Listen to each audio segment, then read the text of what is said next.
You already know what it is. As one Crookshank, your one and only Move Swiftly speaker, checking in for a daily Move Swiftly thought, giving you a perspective on teamwork you will not get anywhere else, where we teach not rising to the occasion, but falling to your level of preparation.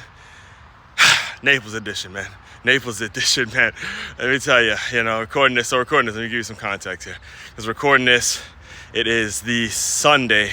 Stay High Sunday, by the way. We're still doing it. We're doing it a little earlier than normal because I'm on vacation with the significant other, my woman. When I call her my girl, she gives me a little look. She's made it clear that she would prefer to be called her woman. Again, as men, if you want to keep the relationship going, you just say, just do what you got to do, man. It's not that big of a deal. You let the little stuff go and just say, all right, cool. You got it. My woman. So anyway, we're out here in Naples, and it's bringing back so many memories. When I first saw, for those of you who don't know, when I first moved to Florida about 7 years ago now, it was the late of 2016. We're in 2025, so we're approaching 9 years this fall since I've been in Florida. And I remember when I first got here, I wanted Naples to be the final destination in terms of, when someone like myself who moves out here, no job offer, no place to stay, just move out here. It's all about what's drawing you to the state, what's drawing you to the city, what's making you want to kind of get out of whatever situation you're in and move on and turn to the next chapter in your life. So for me, at the time of me, planning to move out here to Florida, I was contracted as a scout for a company named FBU, Football University. I was contracted with them, and I was also I was finishing off year 2 of being a high school football coach, a volunteer assistant high school football coach. And, going out scouting ball, at the end of the day, football was literally my life, 24 hours a day, 7 days a week, just scouting, training, doing something in regards to just getting myself better when it comes to the game of football. So the reason I bring that up is because FBU was kind of my excuse to get out here. All right, FBU was the excuse to say, I'm contracted with FBU. Their main thing, they have a huge national championship that they do at the December of every year.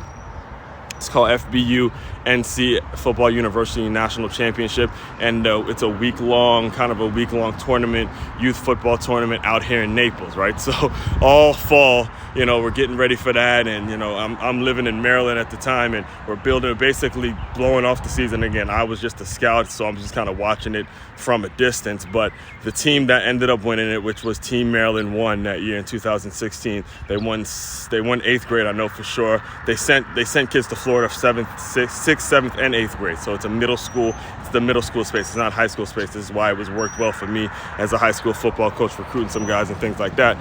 But so they won the whole national championship out here in Naples, Florida.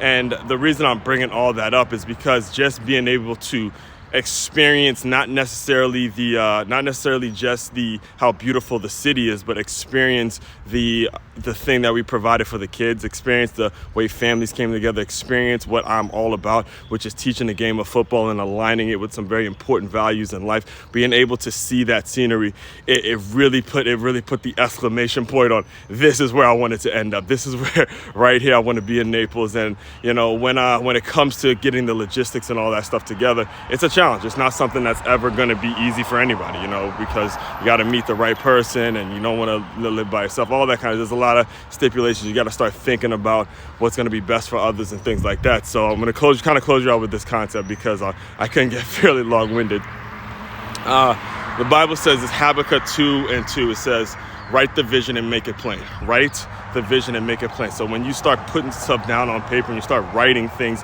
then all of a sudden a lot of things become open to you. I remember just actually as we were getting ready for this trip about a week and a half ago now, I was telling my girl, when I first got to South Florida and my aunt, who's all the way in South Miami, I was telling her, this has always been the final move. And when I look back on where I was when I was with FBU to now, where it's 6 books out now, and like an author of 6 books, podcast, #1 podcast on innovative teamwork, have film sessions. That is so much more I could do for the company as a whole than what I would have been able to do had I not gone out, seeing the world, seeing certain situations. And that's the power of writing a vision. All right, so remember today, write the vision, write the vision, write the vision, write the vision, because you never know when it's going to come back and be something that's going to be beneficial to you and your loved ones. All right, so all that being said, main website to check out to dive deeper into all the work I'm doing, makeyourmove.com. That's